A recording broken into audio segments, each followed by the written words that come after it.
ये जो अम्बेडकर विचारधारा की पार्टियां चाहे महाराष्ट्र में हो चाहे तमाम देशों में, ये अम्बेडकर विचारधारा की पार्टियां नहीं है। ये अम्बेडकर के नाम पर अपनी दुकान चलाने वाली पार्टियां। आदमी अपनी गलती को छिपाने के लिए दूसरे पे झूठे सच्चे आरोप लगाने का काम करता है। बीएसपी ने स्पष्ट स्टैंड कर लिया है कि बीएसपी बीजेपी के गठबंधन के साथ जाएगी ना कांग्रेस के गठबंधन के साथ।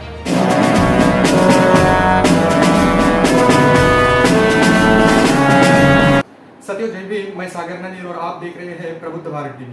अभी 2024 के जो लोकसभा चुनाव है, इसको लेकर सभी पार्टियां चुनावी मैदान में उतर चुकी है। ऐसे में विपक्षी दलों ने भी INDIA के नाम से गठबंधन बनाया है और एनडीए जो कि उनका पहले से ही गठबंधन है। तो ऐसे में 2024 के लोकसभा चुनाव जो है वो पूरे देश में बीएसपी अकेले अपने बलबूते पर लड़ने जा रही है। तो ऐसे में महाराष्ट्र को लेकर खास क्या तैयारियां है बीएसपी की, इसको लेकर हम बातचीत करेंगे। हमारे साथ आज बहुजन समाज पार्टी के दोबारा उनको मतलब प्रभारी के तौर पर नियुक्त किया है और साथ ही पूर्व राज्यसभा सांसद बीएसपी के अशोक सिद्धार्थ साहब ये हमारे साथ जुड़े हैं। तो सर, सबसे पहले तो स्वागत है आपका। मैं धन्यवाद आपका और आपके टीवी प्रबुद्ध भारत के माध्यम से समस्त महाराष्ट्र के लोगों को मेरा सादर जय भीम। जहाँ तक पुनः मुझे यहाँ पर भेजने का काम किया आदरणीय बहन जी ने, उसके लिए मैं बहुजन समाज पार्टी के राष्ट्रीय अध्यक्ष और आबादी के हिसाब से इस देश के सबसे बड़े सूबे उत्तर प्रदेश की 4 बार लोकप्रिय न्यायप्रिय मुख्यमंत्री ने आदरणीय बहन कुमारी मायावती जी का अपना हृदय से आभार देते हैं। सर, अभी जो 2024 के चुनाव है, इसको लेकर जो विपक्षी दलों ने INDIA नाम का जो गठबंधन बनाया है, अभी बहुत सारे आरोप बीएसपी पर लग रहे हैं, लेकिन बहन जी का जो निर्णय है उसको मतलब कोई भी बदल नहीं सकता और कई हद तक वो बहन जी का निर्णय जो है वो सही भी है। लेकिन महाराष्ट्र के लेवल पर, महाराष्ट्र मतलब इस स्टेट में बीएसपी की क्या पॉलिसी रहेगी और किन मुद्दों को लेकर बीएसपी चुनावी मैदान में उतरेगी? देखिए, पूरा देश इस बात को जानता है कि चाहे वो एनडीए का गठबंधन हो या फिर जो INDIA का गठबंधन है, ये दोनों ही गठबंधन बहुजन समाज के विरोधी है। और इसी बातों को ध्यान में रखते हुए बहुजन समाज पार्टी की राष्ट्रीय अध्यक्ष आदरणीय बहन जी ने बहुत स्पष्ट रूप से कह दिया है कि हम 2024 के पार्लियामेंट के चुनाव ही नहीं बल्कि उससे पहले मध्य प्रदेश, छत्तीसगढ़, राजस्थान और तेलंगाना में होने वाले विधानसभा के चुनाव में भी बहुजन समाज पार्टी अपनी पूरी तैयारी के साथ अपने दम पर अकेले चुनाव लड़ने का काम करेगी। उसका सबसे बड़ा कारण ये है कि बहुजन समाज पार्टी ने 1993 में उत्तर प्रदेश में समाजवादी पार्टी के साथ, 1996 में बहुजन समाज पार्टी ने विधानसभा के चुनाव में कांग्रेस के साथ और फिर दोबारा से 2019 में बहुजन समाज पार्टी ने समाजवादी पार्टी के साथ चुनाव मिलकर के चुनाव लड़ने का काम किया। और इन चुनावों के बाद ये निर्णय निकला कि बहुजन समाज पार्टी का जो वोट है वो देश में एकमात्र ऐसी नेता बहुजन समाज पार्टी के राष्ट्रीय अध्यक्ष आदरणीय बहन जी हैं जिनका वोट उनके कहने पर पूरी तरीके से ट्रांसफरेबल वोट होता है और ईमानदारी के साथ दूसरी पार्टियों को हमारा वोट चला जाता है। लेकिन सारे अलायंस के चुनाव में हमने देखा है, आप देख सकते हैं, उनका रिजल्ट देख सकते हैं और उससे अंदाज़ा लगा सकते हैं कि हमको न तो कांग्रेस का वोट ट्रांसफ़र हुआ, न समाजवादी पार्टी का वोट ट्रांसफ़र हुआ, उससे बल्कि हमारा नुकसान हुआ। इसलिए बहन जी ने स्पष्ट रूप से फैसला किया, हम ना ही एनडीए की बीजेपी के नेतृत्व वाले एनडीए गठबंधन में शामिल होंगे और ना ही INDIA जो कांग्रेस के नेतृत्व की जो यूपीए था उसके नेतृत्व में उसके गठबंधन में शामिल होकर, बल्कि हम अपने पूरे बलबूते पर न सिर्फ उत्तर प्रदेश में बल्कि देश के सभी राज्यों में जहाँ पर बहुजन समाज पार्टी की यूनिट है, जिसमें बंगाल से लेकर के कश्मीर तक और कश्मीर से लेकर कन्याकुमारी तक, पोरबंदर से लेकर के और उड़ीसा तक हमारी पार्टी के यूनिट है और हम सभी राज्यों में बहुजन समाज पार्टी आदरणीय बहन जी के दिशा निर्देश पे पूरी ताकत के साथ लड़ेगी।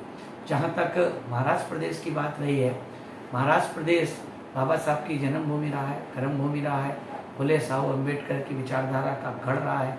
यहाँ से इस देश में समतामूलक समाज स्थापित करने के लिए फुले साहू महाराज और बाबा साहब ने लगभग 108 वर्ष लंबा संघर्ष किया। उस संघर्ष के आधार पर इस देश के लोगों को जो सामाजिक परिवर्तन, आर्थिक मुक्ति का आंदोलन है, उस आंदोलन को गति देने का काम किया है।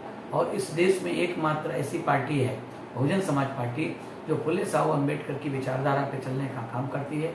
उसी आधार पर बहुजन समाज पार्टी फुले साहू अम्बेडकर की विचारधारा को आगे बढ़ाने के लिए मानवर कांसीराम साहब के सिद्धांत पे चलकर बहन जी पूरी ताकत के साथ, पूरी तैयारी के साथ हर विधानसभा की 48 सीट्स यहाँ पर लोकसभा की आती हैं।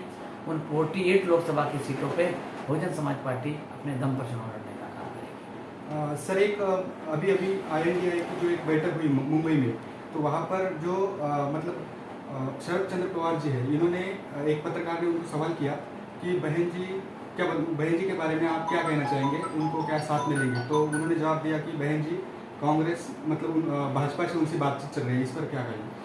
देखिए, वो व्यक्ति जिन्होंने ये कहा है कि उनकी भाजपा से बातचीत चल रही है, उनकी बात ये काल्पनिक है, बल्कि आदमी अपनी गलती को छिपाने के लिए दूसरे पे झूठे सच्चे आरोप लगाने का काम करता है।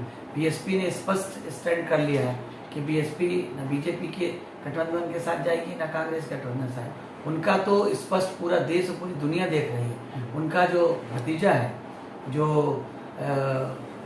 बीजेपी और शिवसेना की सरकार में डिप्टी चीफ मिनिस्टर बना है, जिनके बारे में देश के प्रधानमंत्री ने 2-3 दिन पहले ये कहा था उस समय कि जो एनसीपी के जो शरद पवार के भतीजे हैं अजीत पवार, वो 70,000 के घोटाले में लिप्त हैं और ऐसे घोटालेबाजों का मोदी का वादा है कि उनको सजा देने का काम करेगा। और उनको सजा देने की जगह उन्होंने 2 दिन के बाद अपने ही गठबंधन में शामिल करके उनको डिप्टी चीफ मिनिस्टर बना दिया। न सिर्फ डिप्टी चीफ मिनिस्टर बनाया, बल्कि उनको वित्त मंत्री जैसा महत्वपूर्ण विभाग देके उन्हें बल्कि घोटाले के लिए और रास्ता साफ कर दिया। और वो व्यक्ति जो आए दिन रोज भतीजे की और चचा की मुलाकात होती है, वो दूसरे पर आरोप लगा रहे हैं, जबकि वो खुद भारतीय जनता पार्टी से मिले हुए हैं। वो कांग्रेस को भी धोखा दे रहे हैं, बीजेपी को भी धोखा देने का काम कर रहे हैं। वो आदमी खुद पूरा सराबोर हो अपने चाल फरेब में, वो आदमी दूसरे पे क्या आरोप लगाएगा। रही बात इनकी, उन्होंने जो कहा है उसका उन्हें जवाब बहुजन समाज पार्टी के एक कार्यकर्ता इस पार्लियामेंट के चुनाव में एनसीपी को, कांग्रेस को, उनके गठबंधन को, बीजेपी और उनके गठबंधन को अपने मतदाताओं को जागरूक करके बीएसपी में वोट डला करके इस बात का एहसास कराएगा कि बीएसपी अपने किसी भी उस विरोधी को जो बीएसपी को अपमानित करने का काम करता है उसको कैसे सबक सिखाते हैं, ये बहुजन समाज पार्टी के कार्यकर्ता सिखाएंगे। सर, आज की जो मीटिंग हुई है इस पर बहन जी ने जो दिशा निर्देश दिए हैं, तो महाराष्ट्र के लोगों को क्या दिशा निर्देश है और किस प्रकार चुनावी मैदान में उतरकर किन मुद्दों पर आप चुनाव लड़ेंगे। देखिए, बहुजन समाज पार्टी, आपने अगर मीटिंग में सुना हो तो मैंने पूरा एक बिंदु पर चर्चा की है। जहाँ तक मुद्दों की बात रही तो इस देश में भारतीय जनता पार्टी के नेतृत्व वाली एनडीए भी और कांग्रेस के नेतृत्व वाली INDIA भी, ये दोनों ही गठबंधन के लोग जो बहुजन समाज के हित के मुद्दे हैं, गरीबी है, बेरोजगारी है, महंगाई है, सामाजिक सुरक्षा है, हेल्थ एजुकेशन है, हेल्थ प्रॉब्लम्स हैं, ये सारी समस्याओं से बचने का काम कर रहे हैं। ये लोग तमाम तरह की बातें करते हैं। कोई कहता है 1 नेशन 1 इलेक्शन, कोई कहता है कि एक भारत श्रेष्ठ भारत, तो वो कहते हैं, साथ ही साथ वो ये भी कहते हैं कि 1 नेशन 1 टैक्स। लेकिन ना कांग्रेस इस बात को कहती है, ना बीजेपी इस बात को कहती है कि 1 नेशन 1 एजुकेशन। अगर 1 नेशन 1 एजुकेशन की बात हो तो इस देश का जो संपूर्ण बहुजन समाज के लोग हैं वो किसी भी मायने में अपने टैलेंट में कम नहीं है। उनके बच्चे बड़े से बड़े ओहदे प्राप्त कर सकते हैं। बीजेपी ने भी कांग्रेस की राह पे चलकर प्राइवेटाइजेशन को बढ़ावा दिया है। जिस प्राइवेटाइजेशन को बढ़ावा देने का काम कांग्रेस ने LPG के माध्यम से किया था, उसको आगे बढ़ाने का काम बीजेपी ने किया है। तो बहुजन समाज के लिए तो बीजेपी और कांग्रेस दोनों ही एक सिक्के के 2 पहलू हैं। ये लोग, इसलिए बहुजन समाज पार्टी दोनों को सबक सिखाने का काम करेगी। महंगाई है, बेरोजगारी है, गरीबी है और स्वास्थ्य की समस्याएं हैं, हेल्थ की समस्याएं हैं, एजुकेशन की समस्याएं हैं और सबसे बड़ी समस्या है इस देश में एट्रोसिटीज़। आज भी इस देश में आदमी जात के साथ पैदा होता है, जात के साथ मरता है। आज भी पूरे देश के तमाम राज्यों में दलितों के साथ, आदिवासियों के साथ, पिछड़ों के साथ, महिलाओं के साथ अन्याय अत्याचार होते हैं। चाहे बीजेपी की नेतृत्व वाली सरकारें राज्यों की हो, चाहे भाजपा के नेतृत्व वाली सरकारें, सब राज्यों में इन लोगों के समाज के साथ अन्याय अत्याचार होते हैं।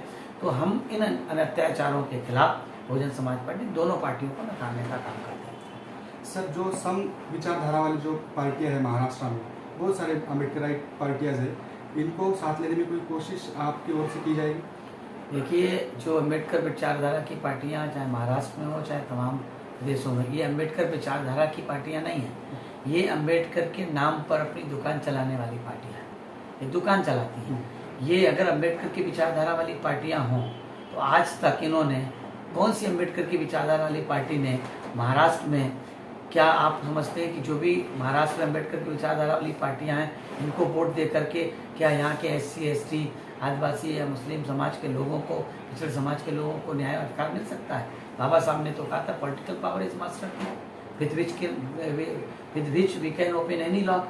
क्या हम इन अम्बेडकर विचारधारा, सो कॉल्ड अम्बेडकर विचारधारा के लोगों की पार्टियां जो हैं, क्या इनकी पार्टियां आज तक किसी भी राज्य में इनका रिकॉग्निशन मिला है? किसी भी रिकॉग्निशन नहीं मिला है। तो ये जब रिकॉग्निशन नहीं मिला है, बाबा साहब ने कहा कि जाओ अपनी दीवारों पे लिख लो, आप इस देश के हुक्मरान समाज बनोगे। ये अम्बेडकर समाज विचारधारा की पार्टियां हैं। ये गठबंधन अगर UPA के साथ करें, INDI के साथ करेंगी, NDA के साथ करेंगी, इनको 1 सीट 2 सीट में देंगे, वो इनको 1-2 सीट देकर के अगर ये जीत भी जाएंगे तो ये कौन सी कहाँ से ये हुक्मरान समाज बन जाएंगे? हुक्मरान समाज तो केवल तभी बन सकते हैं जब साहू फुले अम्बेडकर की विचारधारा पर चलकर जो देश की तीसरी बड़ी पार्टी, राष्ट्रीय पार्टी है बहुजन समाज पार्टी, उसको वोट देंगे। इसलिए ये अम्बेडकर विचारधारा की पार्टियां नहीं, बल्कि किसी न किसी मायने में कोई UPA INDI की विचारधारा को मदद करने की पार्टी है या फिर NDA की विचारधारा की मदद करने की पार्टी है। ये सब दोनों पार्टियां मिलकर के BSP के वोटों को नुकसान करने वाली या उनको नुकसान पहुंचाने वाली पार्टी है। बहुत बहुत धन्यवाद सर। तो ये थे हमारे साथ बहुजन समाज पार्टी के पूर्व राज्यसभा सांसद अशोक सिद्धार्थ साहब, और अभी बहन जी ने इनको महाराष्ट्र की पुनः एक बार प्रभारी के तौर पर जिम्मेदारी दी है। और साथ ही आपको बता दूं कि बहुजन समाज पार्टी पूरे देश के साथ साथ महाराष्ट्र में भी अकेले अपने बलबूते पर लोकसभा की सभी 48 सीटों और विधानसभा की 288 सीट अकेले अपने बलबूते पर लड़ेगी। तो मिलते हैं अगली रिपोर्ट में, तब तक के लिए जय भीम, जय भारत। बहुजन विचारधारा को बढ़ाने के लिए हमारे चैनल को सब्सक्राइब करें, लाइक करें और कमेंट करके